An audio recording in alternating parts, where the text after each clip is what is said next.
شوہر کوئی ایسا طریقہ استعمال کرتا ہے نا ہم بستری کا جس سے اولاد نہیں ہوتی، تو کیا بیوی کو اسے منع کرنا چاہیے یا نہیں کرنا چاہیے؟ دیکھیں حدیث میں آتا ہے کہ کوئی شوہر اپنی بیوی کو رات کو اپنے بستر کی طرف بلائے، یہ کنایہ یعنی ہم بستری کرنا چاہتا ہو، عورت منع کر دے، فرشتے اس پہ ساری رات لعنت بھیجتے ہیں. یہ بالکل صحیح حدیث ہے. اب ہمارے بعض اسکالر کیا کرتے ہیں، جب ان سے یہ بات پوچھی جائے تو وہ بات کو گھما دیتے ہیں، سیدھی بات نہیں بتاتے کہ بھئی یہ شریعت میں مرد کا حق ہے کہ عورت اس کو ہم بستری سے نہیں روک سکتی، کیونکہ ویمن رائٹس کے نام پہ آج کل بہت تحریکیں چل رہی ہیں. تو وہ بھی کچھ لبرل اسکالرز ہیں جو ہر وقت جو ہے نا کوشش کرتے ہیں کہ خواتین ہم سے ناراض نہ ہو جائیں. تو بھئی آپ شریعت کا حکم بتائیں صاف صاف، چاہے عورت خوش ہوتی ہے ناراض ہوتی ہے، بعض حقوق مردوں کے ہیں بعض عورتوں کے ہیں تو وہ بتانے پڑتے ہیں. تو اسی طرح عورت کا بھی حق، مرد کا بھی حق یہ ہے کہ عورت اگر مرد اس کو ہم بستری کے لیے بلاتا ہے تو عورت اسلام میں منع نہیں کر سکتی، اس کے لیے گناہ ہے. ہاں بیمار ہو تو ایک الگ بات ہے، بخار ہے اس کو، یہ کوئی واقعی بیماری ہو تو پھر ایک الگ بات ہے. نارملی اس کو اجازت نہیں ہے کہ وہ شوہر کو منع کر دے، بلکہ اس میں حدیث میں بہت سخت تاکید ہے. آپ صلی اللہ علیہ وسلم کی ایک حدیث میں یہاں تک فرمایا کہ عورت اگر یعنی چولہے پہ ہو روٹی پکا رہی ہو، اس طرح کی حدیث کا مفہوم ہے، یعنی بہت بزی بھی ہو تو بھی اس کو اپنے کام کو چھوڑ کر شوہر کی خواہش کو پورا کرنا پڑے گا.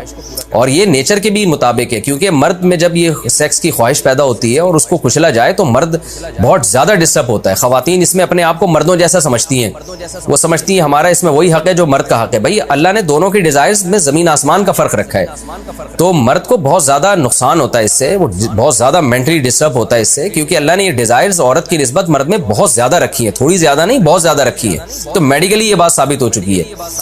تو دوسرا ایک تو مینٹلی بہت زیادہ ڈسٹرب ہوتا ہے وہ، دوسری بات یہ کہ پھر اس کے گناہ کی طرف توجہ جائے گی، وہ حرام کاموں کی طرف جائے گا. تو اس لیے عورت کو اس بارے میں مرد کا ساتھ دینا چاہیے. یہاں فوراً بعض خواتین یہ سوال پوچھتی ہیں کہ اچھا اگر عورت کے دل میں خواہش ہو اور مرد وہ خواہش پوری نہ کرے تو کیا مرد پہ بھی لعنت ہوتی ہے؟ اس کا سیدھا جواب یہ ہے کہ نہیں، مرد پہ لعنت نہیں ہوتی. اس کی وجہ یہ ہے، دو اور دو چار کی طرح میں صاف بات کروں گا. وجہ اس کی یہ ہے کہ عورت کے لیے مرد کی اس خواہش کو پورا کرنے میں عورت کی کوئی انرجی نہیں استعمال ہو رہی، جبکہ اگر مرد کا موڈ نہ ہو اور عورت کا موڈ ہو تو پھر مرد اپنے آپ کو پریپیئر نہیں کر سکتا، اس کے لیے بہت تکلف کرنا پڑے گا اس کو. اخلاقی طور پر تو ٹھیک ہے، مرد کو یہی حکم دیا جائے گا کہ زوجہ کی خواہش کو پورا کرے، لیکن اس پر شریعت نے لازم نہیں کیا ہے، کیونکہ ایک چیز مرد کے اختیار میں نہیں ہے تو لازم کیسے ہو سکتی ہے؟ یعنی ایک آدمی کا وہ ذہنی طور پر تیار ہی نہیں ہے اس کے لیے، تو مرد کے لیے تو جب تک ذہنی طور پہ تیار نہ ہو یہ عمل کر نہیں سکتا، جبکہ عورت کر سکتی ہے. تو انرجی جو استعمال ہوتی ہے نا اس میں بہت زیادہ، وہ تو مرد کی انرجی یوز ہوتی ہے. تو شریعت اس کو کیسے پابند بنا سکتی ہے کہ اس کے ذہنی طور پر وہ مینٹلی تیار سے یعنی ایک عمل کر سکتا ہے؟ تو یہ ظلم ہوتا ہے اس کے اوپر کہ وہ مینٹلی تیار نہیں ہے اور اس کو شریعت کہے کہ اگر بیوی آپ سے مطالبہ کر رہی ہے اور آپ مطالبہ پورا نہیں کرو گے تو آپ پر لعنت ہوگی. تو وہ اس لعنت سے بچنے کے لیے اپنے آپ کو مینٹلی کیسے تیار کرے گا؟ بعض دفعہ تیار کر لیتا ہے، بعض دفعہ نہیں ہو پاتا. اس کا تو دماغ سے بہت گہرا تعلق ہے. تو اس لیے مرد کے لیے تو شریعت نے حکم یہ کیا ہے کہ 4 مہینے میں کم از کم ایک دفعہ اس پر لازم ہے کہ وہ اپنی زوجہ کی خواہش کو پورا کرے. اور ویسے جب زوجہ میں خواہش ہو تو اخلاقی طور پر مرد کی ذمہ داری ہے کہ وہ اپنی زوجہ کی خواہش کو پورا کرے، لیکن شریعت نے اس پہ واجب نہیں قرار دیا کیونکہ یہ اس کے اختیار سے اوپر کی چیز ہو جائے گی. باقی عورت کے لیے اختیار ہے اس کو، ہاں بیمار ہے یا مینسز ہیں وہ تو پھر تو ایک ویسے ہی مینسز میں ہم بستری جائز نہیں ہے. باقی رہا یہ مسئلہ کہ خواتین پھر یہ کہتی ہیں کہ اسلام نے تو پھر مردوں کو بہت زیادہ حقوق دے دیے، تو ایسا نہیں ہے. اگر یہ حق اسلام نے مرد کو دیا ہے تو بہت سارے حقوق عورت کو بھی تو دیے ہیں نا، بہت سارے عورت کو بھی تو حقوق دیے کہ جو خود پہنتے ہو، جیسا معیاری لباس خود پہنتے ہو اپنی بیوی کو بھی ویسے ہی معیاری لباس پہناؤ، جیسا معیاری کھانا خود کھاتے ہو حدیث میں آتا ہے ویسا معیاری کھانا بیوی کو بھی کھلاؤ. تو یہ بھی تو عورت کو بھی تو حقوق دیے. ہماری خواتین جس ویسٹرن کلچر کو فالو کر رہی ہیں اس کلچر میں تو یہ ہے کہ عورت شوہر کو ہم بستری سے روک سکتی ہے، شوہر بیوی کو بھی روک سکتا ہے، یعنی شوہر بھی منع کر سکتا ہے، عورت بھی منع کر سکتی ہے. وہاں دونوں کے حقوق سیم ہیں، لیکن پھر وہ اتنے سیم ہیں کہ پھر وہاں مرد کے ذمے شوہر کا عورت کے ذمے یعنی مرد کے ذمے عورت کا نان نفقہ بھی نہیں ہے. تو پھر گیس بجلی کے بل بھی عورت یعنی مرد کے ذمے نہیں ہے. تو پھر خواتین سے لینا ہے نا ویسٹرن کلچر کو تو پھر پورا لینا وہاں سے. تو پھر شوہر کیوں گیس بجلی کا بل جمع کرا رہا ہے، بچوں کی اسکول کی فیسیں شوہر کیوں دے رہا ہے، شوہر نان نفقہ کیوں دے رہا ہے؟ تو جب اسلام نے کچھ حقوق عورت کو دیے ہیں تو کچھ شوہر کو بھی دیے ہیں، تو اسی طرح سے بیلنس ہماری سوسائٹی میں قائم ہوگا. تو اس لیے خواتین کو یہ نہیں کرنا چاہیے کیونکہ بہت سی ایسی شکایتیں آتی ہیں جس میں مرد بہت زیادہ ڈسٹرب ہوتا ہے، پھر وہ ان کی لڑائیاں ہوتی ہیں، طلاقیں ہوتی ہیں. عورت اس کو نارمل لے رہی ہوتی ہے, مرد کے دماغ پہ شہوت کا ایک جنون چڑھا ہوا ہوتا ہے, جب بیوی اس کو منع کرتی ہے وہ بہت زیادہ مینٹلی ڈسٹرب ہوتا ہے, اور پھر وہ مار دھاڑ تک نوبت بھی آتی ہے, پھر وہ طلاقوں تک نوبت بھی آتی ہے. تو یہ بہت غلط چیز ہے. ہمارے نبی صلی اللہ علیہ وسلم نے جب عورت کو حکم دیا ہے کہ مرد کی خواہش کو, اپنے شوہر کی خواہش کو پورا کرے, تو اسی میں خیر ہے. عورت کو چاہیے اس وقت چاہے دل نہ بھی چاہ رہا ہو, اپنے شوہر کی اس خواہش کو پورا کر دیا کریں. اتنی شدید وعید ہے نا, نبی سے جب پوچھا گیا نا اکبر الکبائر, کبیرہ کے بھی بڑے گناہوں میں کون سا بڑا گناہ ہے, تو اس میں آپ نے عقوق الوالدین, عقوق نافرمانی کو کہتے ہیں, والدین کی نافرمانی. یہ لوگ چاہ رہے ہیں کہ قرآن و سنت کا لیبل لگا کے ہمیں انگریز بنا دیں, گورا بنا دیں, نہ باپ کا پتہ نہ, ورنہ اچھا سلوک تو انگریز بھی اپنے ماں باپ کے ساتھ کرتا ہے. وہ کون سا کوئی جوتے مارتا ہے ان کو, ان کے اچھا سلوک یہی ہے کہ بڑھاپے میں اولڈ ہاؤس میں جمع کرا دو, یہ اچھا سلوک ہے. وہ کہتے کیئر زیادہ ہوتی ہے, ہمیں اجازت نہیں ہے. تو ماں باپ کی اطاعت کرنا بھی لازم ہے. ہاں یہ ضرور ہے کہ اس اطاعت کی ایک حدود ہے, سب سے بڑی حدود یہ شریعت کے خلاف حکم ماننا لازم نہیں ہے.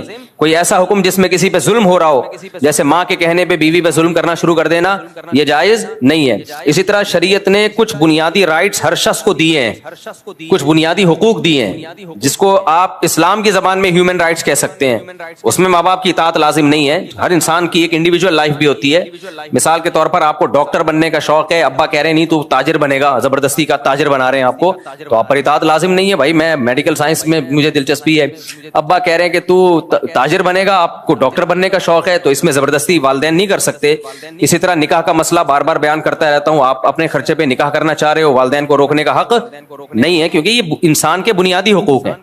آپ سفر کرنا چاہتے ہو, والدین زبردستی روک رہے ہیں آپ کو, جبکہ ان کو کوئی نقصان بھی نہیں ہے آپ کے سفر کرنے سے, تو ٹریولنگ یہ ہر ایک کا بنیادی حق ہے. اس ٹریولنگ میں اگر آپ کو کوئی فائدہ ہے, یا ایسا حکم دے رہے ہیں جس میں ان کا کوئی نقصان نہیں ہے, پھر بھی آپ پہ بلا وجہ کے حکم مسلط کر رہے ہیں. بعض ہوتے ہیں بس چڑچڑے طبیعت ہو جاتی ہے ان کی, بلا وجہ کا آرڈر جاری کر رہے ہوتے ہیں, حالانکہ اس آرڈر کو پورا کرنے میں ان کا کوئی فائدہ نہیں ہے, تو وہ ایک الگ بات ہے. لیکن نارملی مباح چیزوں میں ماں باپ جب کسی بات کا حکم دے دیں تو شریعت میں ان کی اطاعت لازم ہے. آپ کے پاس نو کا آپشن نہیں ہے اس میں. یہاں تک کہ چاروں ائمہ کا اس پر اتفاق ہے, اور یہ مسئلہ حدیث سے نکالا ہے, کہ اگر نفل نماز بھی آپ پڑھ رہے ہیں نا, اور ماں اور باپ نے آپ کو کوئی آرڈر دیا, کوئی حکم دیا, تو آپ پر لازم ہے کہ آپ شرعن آپ کے لیے جائز ہے کہ آپ نماز توڑ دیں, اس کی پکار کا جواب دیں. اتنی شدید تاکیدات ہیں. اور ایک اسکالر نے بڑے آرام سے کہہ دیا کہ اسلام میں ماں باپ کے ساتھ اچھے سلوک کا تو حکم ہے, لیکن ماں باپ کی اطاعت کہیں بھی لازم نہیں ہے. ہوتا یہ ہے کہ جو ممی ڈیڈی ٹائپ کے مسلمان ہوتے ہیں نا, ممی ڈیڈی, دیکھو اسلام سے مسلمان کا رشتہ بہت مضبوط ہوتا ہے. آپ لوگ مجھے لگ رہا ہے ٹینشن میں آ رہے ہو تھوڑا سا, آج مجھے لگ رہا ہے فیل محسوس سا ہو رہا ہے مجھے. مسلمانوں کی دو قسمیں ہیں. دیکھو انسانوں کی تین قسمیں ہیں. ایک تو بالکل کافر, جس کو پشتو میں کہتے ہیں کافر کا بچہ. پشتو میں کیا کہتے ہیں, کافر کا بچہ. تو وہ تو مانتا ہی نہیں نا اسلام کو, تو اس کو تو ماں باپ کے حقوق سمجھاؤ سکھاؤ, اس کی صحت پہ کوئی فرق نہیں پڑتا. پھر جو مسلمان ہیں ان کی دو قسمیں ہیں. ایک ہے ماڈرن مسلمان, جن کا کلمے کا رشتہ قائم ہے, بچپن میں ختنیں ہو گئی تھی ان کی, اور ابا اماں مسلمان تھے, تو تھوڑا بہت اسلام سے رشتہ ہے, اور اسلام میں اٹریکشن اتنی ہے, اسلام کو چھوڑنا آسان نہیں ہے. کیونکہ انسان ایک دفعہ جب اسلام میں اس کلچر میں آ جائے نا, وہ کہے گا بھائی سب کچھ ہو جائے گا, دنیا چھوڑ دوں گا, اسلام نہیں چھوڑوں گا. اسلام چھوڑنا آسان نہیں ہے. بہت ہی کوئی بدبخت قسم کے لوگ ہوتے ہیں, بہت ہی پتھر دل ہوتے ہیں جو اسلام چھوڑ دیتے ہیں. تو اس میں اللہ نے حسن اتنا رکھا ہے نا, جو ایک دفعہ اسلام کا چاشنی چکھ لے, مزہ چکھ لے, وہ کہاں چھوڑے گا. لیکن ان سے عمل ہوتا نہیں ہے, رہے وہ یورپ میں, امریکہ میں, گوروں کے ساتھ ماڈرن لائف, تو ان کو ماڈرن اسلام چاہیے ہوتا ہے. ایسا اسلام جس میں لیبل بھی اسلام کا لگ جائے اور کرتوت سارے انگریزوں والے ہوں. گورا ٹینشن لیس زندگی گزارتا ہے, ماں کی ٹینشن بھی نہیں ہے, باپ کی ٹینشن بھی نہیں ہے, وائف کی ٹینشن بھی نہیں, اور وائف کو ہسبینڈ کی ٹینشن بھی نہیں ہے. ہسبینڈ ہو کے بھی اس کی ٹینشن نہیں ہے, کیونکہ وہ ہسبینڈ کسی کام کا ہوتا نہیں ہے, کیونکہ اس ہسبینڈ کے ہوتے ہوئے وائف کا ریلیشن جمشید سے بھی ہو سکتا ہے, غفار سے بھی ہو سکتا ہے. انگریزوں میں یہ ابھی میں تو پورا اسٹڈی کر کے آیا ہوں, وکیلوں سے پوچھا میں نے لا کیا چل رہا ہے, اگر انہوں نے کہا صاحب سب سیٹ ہے, تو وائف کسی اور سے ریلیشن قائم کر لے تو بھی کچھ نہیں ہوتا, ہسبینڈ کسی اور سے ریلیشن قائم کر لے تو اچھا, ہسبینڈ بیوی کو کسی بات کا آرڈر دے تو بھی کچھ نہیں ہوتا, اور بیوی ہسبینڈ سے نان نفقے کا مطالبہ کرے وہ نہ دے تو بھی کچھ نہیں ہوتا. تو جب کچھ نہیں ہوتا تو کم بختو تمہیں تکلف کی ضرورت کیا تھی؟ بس ایک مصیبت میں پھنس جاتے ہیں وہ لوگ. وہ مصیبت یہ کہ جب تک گرل فرینڈ تھی تو کوئی ٹینشن نہیں تھی, شادی کر لی تو اب بریک اپ نہیں ہو سکتا. بریک اپ کرو گے تو آدھی پراپرٹی دو گے آپ. تو اس ٹینشن کے سلسلے میں وہ کیا کر رہے ہوتے ہیں؟ شادی کر رہے ہوتے ہیں. تو کون کرے گا؟ پاگل تھوڑی ہیں وہ. خیر, تو اب جو ماڈرن اسلام ہمارے جو ڈیفنس میں اور کلفٹن میں اور یعنی جو پوش ایریاز ہیں وہاں جو سارے مسلمان نہیں, یعنی جو برگر فیملیوں سے جن کا تعلق ہے, ان کی پیاس نہیں بجھ رہی تھی کہ ہمارے ان کرتوتوں پر ہم نہ باپ کو پوچھتے ہیں, نہ ہم ماں کو پوچھتے ہیں, نہ بیوی شوہر کی اطاعت کرتی ہے. جب میں یہ بیان کرتا ہوں شوہر گھر کا سربراہ ہے تو ہماری لبرل انٹیوں کی ایسے لگتا ہے ان کی دم پہ پاؤں رکھ لیا میں نے. ان کی دم پہ ایسی چیخیں نکلتی ہیں نا, ایسی چیخیں نکلتی ہیں. کمنٹس میں پڑھ رہا ہوتا ہوں, یہ میرا ظرف ہے, اتنے اپنے خلاف نیگیٹو کمنٹس میں پڑھتا ہوں. تو یہ مولوی کو دیکھو, یہ مولوی کو دیکھو, تو آپ کو آپ کی مرضی کا اسلام تھوڑی ہم بتائیں گے بھائی. کس کی مرضی کا اسلام بتائیں گے؟ اللہ کی مرضی کا. تو اللہ سے لڑو جا کے. اللہ میاں نے گھر کا سربراہ مکھنچو کو بنا دیا, اب کیا کریں. خیر, آپ کو ماننا پڑے گا میں ماتحت ہوں, بس میں نے چھوڑ دو. اسلام کس نے کہا ہے اسلام کو چینج نہیں کرو, اسلام چھوڑ دو. آپ بولو بھائی مجھے ایک گورے سے شادی کرنی ہے, مجھے نیلسن چاہیے, جمشیدنی چاہیے, مجھے کیا چاہیے؟ نیلسن. اور کیا ہوتا ہے؟ مائیکل چاہیے مجھے, مائیکل. میکائل نہیں چاہیے مجھے, کیا چاہیے؟ مائیکل. تو آپ پھر وہاں جاؤ نا, وہاں آزادی ہے بھائی, کوئی سربراہ وربراہ نہیں ہوتا. گورا ڈانٹ بھی نہیں سکتا بیوی کو, ڈانٹ دینا تو وہ کیس کر دے گی. تو اس لیے پھر ایسے ہی کسی ماڈرن سے آپ نکاح کریں. تو یہ کیا بات ہے ادھر پیڑے کھانے کے لیے, کیونکہ پتہ ہے گورے سے وہ تو کوئی حقوق نہیں ہوتے اس کے. عشق معاشقہ ہو جائے تو کر لیتی ہیں, ورنہ پتہ ہے کچھ بھی نہیں ملے گا وہاں. تو اسلام کے فائدے اٹھانے کے لیے آپ کو جمشید چاہیے, اور جب جمشید کے حقوق اسلام بیان کر رہا ہے وہ والے گوروں سے چاہیے. یہ نہیں چلے گا بھائی, یہ اسلام نہیں مانتا.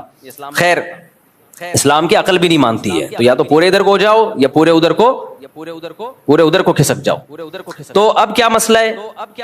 اب مسئلہ یہ ہے کہ جو ماڈرن قسم کے لبرل قسم کے ہمارے مسلمان ہیں جو چاہتے ہیں کہ یار یہ ہمارے پہ داڑھی رکھتے ہوئے ان کو لگتا ہے کہ ہم ملا نظر آئیں گے, بالکل ہی پروفیشنل قسم کے مولانا نظر آئیں گے. لوگ کہیں گے یار تم ٹھیک ہے اسلام کو فالو کرو, ٹھیک ہے نماز روزے کی حد تک ٹھیک ہے یار, انسان کا ایک روحانی تسکین ہوتی ہے, ہر مذہب میں ہوتا ہے. ہم جب ایئرپورٹ پہ جاتے ہیں تو پہلے ایئرپورٹ پہ یہ ہوتا تھا, دنیا کے تقریباً ہر ایئرپورٹ پہ نماز کی جگہ, کیونکہ مسلمان ہی نماز پڑھتے ہیں زیادہ تر. لیکن اب انہوں نے تھوڑا سا ایئرپورٹ والوں نے یہ کیا کہ لوگ اعتراض کریں گے بھی مسلمانوں کی مسجدیں کیوں بن رہی ہیں, تو ہندوؤں کی بھی ہونی چاہیے اور سکھوں کی بھی. تو بنانا شروع کر دی ایئرپورٹ پہ, لیکن وہاں لوگ کوئی خاص نظر نہیں آتے ہیں. تو عبادت تو سبھی کر رہے ہوتے ہیں نا, ہر مذہب کے لوگ. اصل تو یہ ہوتا ہے کہ اسلام کلچر کے اندر لے کر آؤ. یہ بڑا مشکل کام ہے بھائی, یہ بڑا مشکل کام ہے. اپنے کلچر کو کیا بناؤ؟ اسلام. تو آپ کا حلیہ اور یہ سب چیزیں اسلام کے مطابق ہوں, عورت پردہ کر لے. تو اب ہماری لبرل انٹیاں اور ہمارے لبرل انٹے, ان کو کیا چاہیے کہ اسلام سے ظاہر اتنا ظرف نہیں ہے کہ اسلام چھوڑ دیں, وہ اتنا ایمان کی رمق ہے. تو ان کو پھر اس ٹائپ کے اسکالرز چاہیے ہوتے ہیں جو مغربی تہذیب کو مشرف و اسلام کر دیں. تہذیب مغربی ہو, ویسٹرن تہذیب ہو, اور اس پہ لیبل کیا لگا دیں؟ قرآن و سنت کا, تاکہ ان کی تھوڑی سی ایک پیاس بجھ جائے, تھوڑی سی ان کو تسلی مل جائے. جیسے جب کسی نے کسی چیز کو حلال کرنا ہوتا ہے نا, میں اکثر ایک چٹکلا سناتا ہوں نا, بہت دفعہ سنا چکا ہوں, آپ شاید بور ہو جاؤ دوبارہ, لیکن سنا دیتے ہیں کیا جا رہا ہے. تو یہ اس بات کو سمجھانے کے لیے جو ابھی میں بتا رہا ہوں, وہ بار بار کہتا ہوں نا, ایک مولوی صاحب چوری کے خلاف بیان کرتے تھے. تو ایک دن کھانا نہیں تھا گھر میں, بیگم سے انہوں نے کہا پڑوسیوں کی مرغی چوری کر لے. تو بیگم نے کہا بھائی مرغی تو آپ چوری تو آپ خود اتنے بیانات کر چکے ہو کہ چوری اسلام میں حرام ہے. اب ظاہر ہے مولوی صاحب کا بھی تو ضمیر ملامت کر رہا ہوگا نا کہ یار میں اتنے بیانات کر چکا ہوں, غلط ہے. لیکن کہیں نہ کہیں سے حاشیہ نکال لیا انہوں نے کہا بھائی دیکھو ہم مرغی نہیں کھائیں گے, شوربے سے روٹی لگا کے کھائیں گے. چوری کی مرغی نہیں کھائیں گے ہم روٹی کس سے کھائیں گے؟ شوربے سے. اب وہ یہ نہیں کر سکتے تھے کہ نہیں جب حرام ہے تو ہم حرام کھائیں گے. اپنے دل کو تھوڑی تسلی دینی پڑتی ہے انسان کو, غلط کام کرتے ہوئے بھی کچھ نہ کچھ. ہاں, جس کا ضمیر بالکل ہی مردہ ہو چکا وہ تسلیاں نہیں دیتا, لیکن تھوڑا سا ضمیر زندہ ہو تو کہیں سے گنجائشیں نکال رہا ہوتا ہے. تو مولوی صاحب تھے, وہ چوری کے خلاف بیان کرتے تھے. انہوں نے کہا بھائی شوربے سے لگا لیں گے, بوٹیاں نہیں کھائیں گے ہم, حرام تو بوٹیاں ہیں نا. تو بیگم جب شوربہ یوں کر کے دیگچی یوں کر کے نکال رہی ہے تو اور بوٹیاں چمچ سے پیچھے کر رہی ہے, تو مولوی صاحب نے بولا کہ چمچ کا استعمال مت کرو, جو خود سے آئے اسے آنے دو, جو بوٹی خود سے آئے اسے آنے دو. بالکل یہی کام ہمارے جو پوش علاقے ہیں, مالدار علاقے ہیں, وہاں کے رہنے والے برگر فیملیوں کے پیرنٹس اور برگر فیملیوں کے بچیز یہ کام کر رہے ہیں. برگر فیملی تو بچے تھوڑی ہوتے ہیں, ان کے بچیز ہوتے ہیں, بچیز, حالانکہ ہوتا ایک ہی ہے, ایک ہاتھ سے زیادہ ان کے ہوتے نہیں ہیں. تو بچیز یہ لوگ یہ کام کر, تو ان کو چاہیے پھر ایسا اسکالر جو کم از کم مفتی طارق مسعود کے ٹریک پہ بالکل اس سے 180 ڈگری پہ ہو. ہمیں تو بالکل ہی کسی کھانچے میں بیٹھتے ہی نہیں نا, ہم جیسے فنڈامنٹلسٹ مولانا, تو ہم تو کسی کھانچے میں بیٹھتے ہی نہیں ہیں ان کے.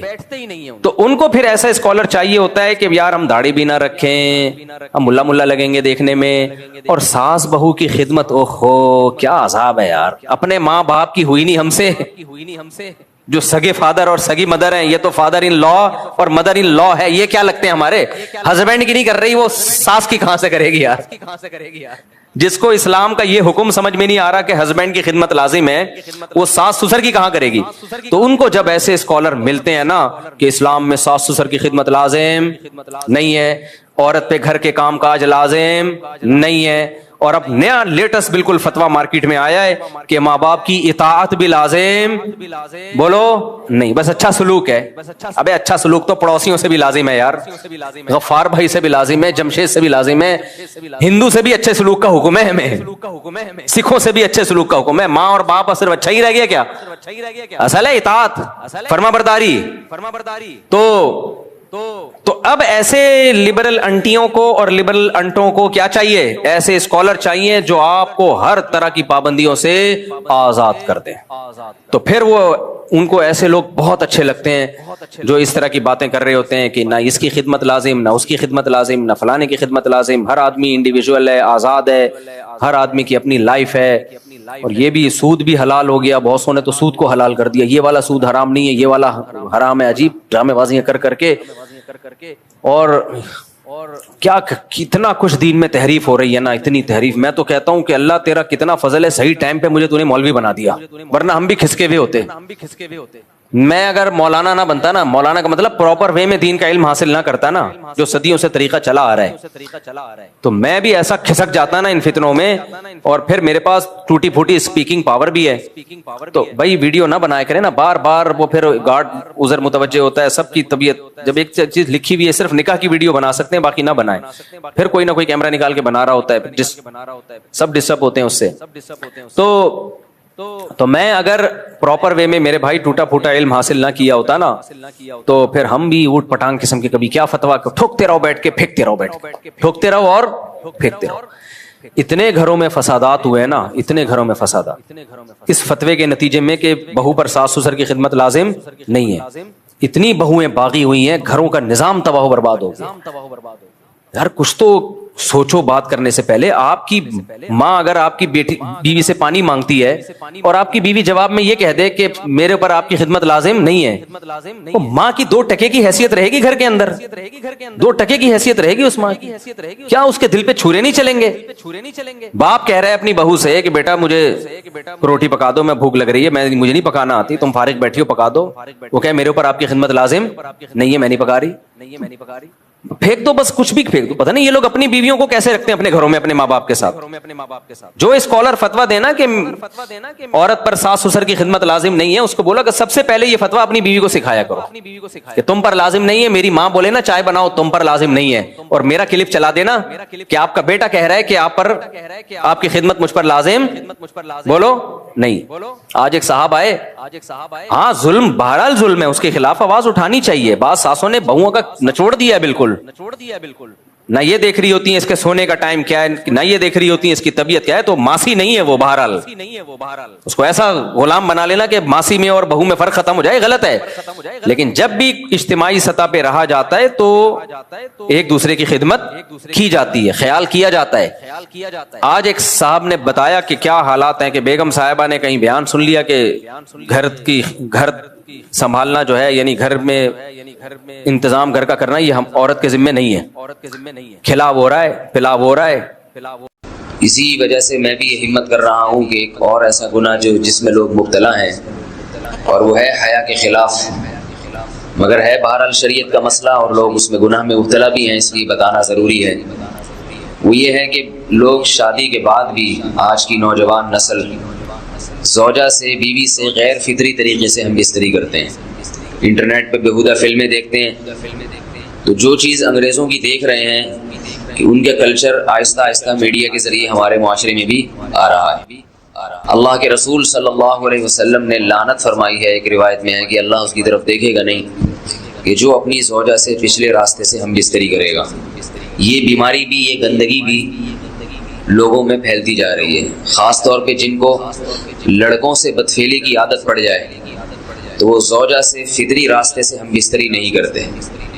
اللہ نے فرمایا کہ نساؤکم حرث لکم, یہ تمہاری زوجات ہیں, بیویاں ہیں, یہ نسل بڑھانے کے لیے ہیں. تو اسی راستے میں انسان اپنی خواہش کو پوری کر سکتا ہے جس راستے سے نسل بڑھتی ہے. اس کے علاوہ کسی اور راستے سے اپنی خواہش کو پورا کرنا یہ حرام ہے, گناہ کبیرہ ہے, گندگی ہے. ہمارے پاس کیسز آتے ہیں, ایک پاک دامن لڑکی کی شادی ہوتی ہے, لڑکا بھی بظاہر بڑا نیک, لیکن کیا ہے, لڑکا چونکہ ٹھرکی ہوتا ہے, شہوت کا درندہ ہوتا ہے, تو وہ یہ نہیں دیکھتا کہ میں اپنی بری خواہش مٹانے کے لیے میں اپنی زوجہ کو غیر فطری طریقے پر مجبور کیسے کر سکتا ہوں. تو مجبور کرتا ہے پھر اپنی بیوی کو. اس میں جو عورتیں زیادہ پاک دامن نہیں ہو, نیک نہ ہو, یا ان کو یہ ڈر ہو کہ طلاق ہو گئی تو ہم کہاں جائیں گے, وہ پھر اپنے شوہر کے ساتھ اسی غیر فطری طریقے پر آمادہ ہو جاتی ہیں. اور اس کا عذاب اور اس کا وبال یہ ہوتا ہے کہ کچھ دنوں میں ان کو بھی اسی کی لت پڑ جاتی ہے.